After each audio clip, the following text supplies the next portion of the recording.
ایک offer question ہمارے پاس تھا کہ کیا کسی چھوٹے یا بڑے مسلمان کو شیطان کہنا شرعاً صحیح ہے کہ نہیں؟ جیسے مائیں بچوں کے دیتی ہیں بڑا شیطان ہو گیا ہے تو کیا حکم شرع ہوگا؟ دیکھیں نابالغ کو تو شیطان کہنا مناسب نہیں ہے. یہ ویسے تو ہم شرارتی کے معنی میں لیتے ہیں جی بڑا شیطان ہو گیا، لیکن علماء نے منع فرمایا کیونکہ شیطان ایک بدترین مخلوق ہے اور اس نے سب سے پہلے اللہ تبارک و تعالیٰ کی نافرمانی کا ارتکاب کیا، اس لیے بچوں کو شیطان کہنا سخت مکروہ ہے، ایسا نہیں کہنا چاہیے. اب بڑے ہیں، اگر بڑے کا کوئی عمل ایسا ہے کہ جو بہت برا عمل ہے، مثلا وہ بدعقیدہ ہو گیا ہے یا اس کے اعلانیہ طور پہ وہ کبیرہ گناہ کرتا ہے اور اس کے گناہوں کی وجہ سے دیگر لوگ گناہوں کی طرف مائل ہو رہے ہیں یا بہت زیادہ دھوکے دیتا ہے لوگوں کو، تو علماء نے فرمایا کہ ایسے شخص کو اس کی ان کثیر شرارتوں کی بنا پر اور اعلانیہ گناہوں کی بنا پر شیطان کی طرف منسوب کرنا شرعاً جائز ہے. لیکن اگر کسی کی چھوٹی موٹی کوئی خطا ہے وہ تو سب سے ہی ہوتی رہتی ہے، اور یا پھر کوئی نیک آدمی ہے اس کو شیطان کہنا، یا اکابرین نے فرمایا کہ خود پھر شیطان کا ہی کام ہوگا. یہ مسلمان کو شیطان کہنا جو صحیح انسان ہے، نیک ہے، پرہیزگار ہے، اور یا پھر مطلب گناہ گار بھی ہے لیکن اس کے گناہ ایسے نہیں ہے کہ دوسروں تک نقصان پہنچ رہا ہو، اس کو شیطان کہنا بالکل غلط ہوتا ہے. بلکہ اگر اس تک یہ بات پہنچے اور اس کی دل آزاری ہو تو پھر حرام اور گناہ کبیرہ بھی ہے. کسی نے پوچھا ہے کہ بعض اوقات ہم جب یہ مکان بناتے ہیں تو اس کی بنیادوں میں کہا جاتا ہے کہ بکرے کا خون ڈالا جائے تو پھر برکت حاصل ہوتی ہے، کیا یہ صحیح ہے؟ دیکھیں اس کا اسلامی کوئی تصور نہیں ہے. یہاں تک تو ٹھیک ہے کہ اگر آپ کوئی مکان بنا رہے ہیں، آپ نے کہا چلے میں بکرا کاٹ کے صدقہ کر دیتے ہیں کیونکہ صدقہ بلاؤں کو دور کرتا ہے تو ہماری بنیادوں میں برکت حاصل ہوگی، یہاں تک بالکل ٹھیک عقیدہ ہے اور نظریہ بالکل ٹھیک ہے. لیکن اس کا بلڈ نکال کر وہ بنیادوں میں ڈالنا یہ مسلمانوں کا طریقہ نہیں ہے، اور یہ دقیانوسی پن سے ہمیں دور ہونا چاہیے. خون کیا کرے گا؟ آپ خود سوچئے کہ بنیادوں کے اندر خون ڈالنا، خون تو ایک ناپاک اور دم مسفوح جو ہوتا ہے ناپاک ہے اور حرام ہے، نجس ہے. نجس چیز کو بنیادوں میں ڈال کے آپ سمجھ رہے ہیں کہ برکت حاصل ہوگی تو اس کی کوئی شرعی حیثیت نہیں ہے، یہ اس طرح نہ ڈالا جائے. ہاں ویسے صدقہ آپ بکرا کاٹ کے غریبوں میں تقسیم کر دیں یا پکا کے لوگوں کو کھلا دیں، نیت یہ ہو کہ اللہ تعالیٰ اس کی برکت سے ہماری بنیادوں میں برکت پیدا فرما دے، گھر زیادہ عرصے تک قائم رہے، آفات و بلیات سے ہم دور ہوں، تو یہ عین شرعی نظریہ ہے، اس میں کوئی حرج نہیں ہے. کسی ایک نے کویسچن کیا تھا کہ کیا یہ صحیح ہے کہ اگر سور کا نام زبان سے لے لیا جائے تو 40 دن کے لیے زبان ناپاک ہو جاتی ہے؟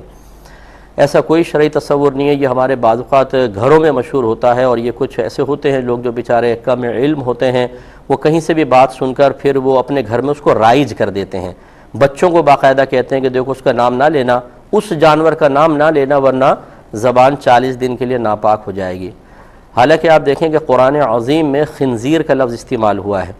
کیا کوئی معاذ اللہ یہ کہہ سکتا ہے بیوقوف آدمی کہ اگر آپ نے اس آیت کو پڑھا جس میں خنزیر کا لفظ لکھا ہوا ہے تو آپ کی زبان ناپاک ہو جائے گی؟ قرآن پڑھتے ہی 40 دن کے لیے زبان ناپاک ہو جائے گی؟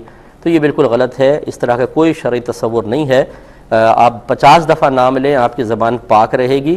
وہ نجس ضرور ہے، اس کا ایک بال سور کا ناپاک اور نجس ہوتا ہے، لیکن وہ ظاہری نجاست ہے. آپ کی زبان سے اگر نام لیا جائے تو کوئی نجاست نہیں آئے گی. بھی دے سکتے ہیں. یہ کہتے ہیں میری بیٹی جمعے کے دن پیدا ہوئی، امام صاحب نے کہا کہ عین سے اس کا رکھے نام، شاید عظمیہ کچھ کر کے اس طرح رکھا ہے انہوں نے. اب وہ مسلسل بیمار ہوتی ہے تو لوگوں نے کہا یہ نام بدل دیں آپ.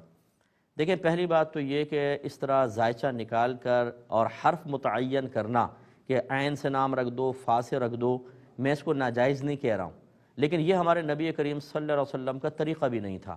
کبھی ایسا نہیں ہوا سرکار سے آ کے نام پوچھا، سرکار نے نام بتا دیا. کئی اکابرین سے ثابت ہے کسی نے نام پوچھا انہوں نے فوراً نام بتایا.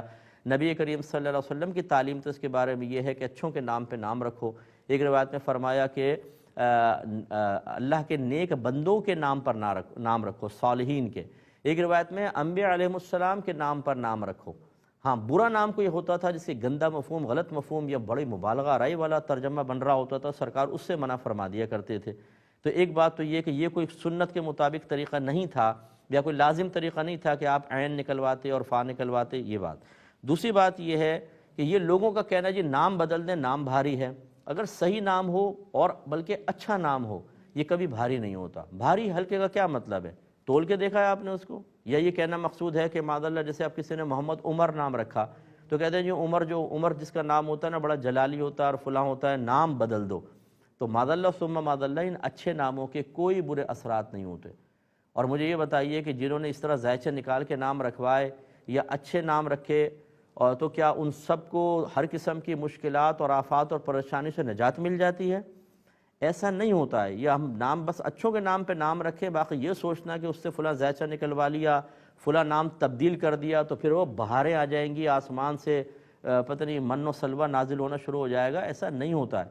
تو یہ جو بھی ایسا کہیں ان کو منع کریں، ان سے پوچھیں کہ تمہارے خاندان میں کس کے کیا کیا نام ہیں اور کیا سب خوشحال رہ رہے ہیں؟ اگر نہیں رہ رہے تو سب کے نام بدلو، کیونکہ وہ نام ان کے حق میں بھاری ہیں۔ پھر دوسرے نام بدل لیا، پھر پریشانی آئی، اس کا مطلب یہ نام بھی بھاری ہے، اس کو بھی بدلو۔ کب تک بدلتے رہیں گے بھائی جان؟ پوری زندگی آزمائشیں آتی رہتی ہیں۔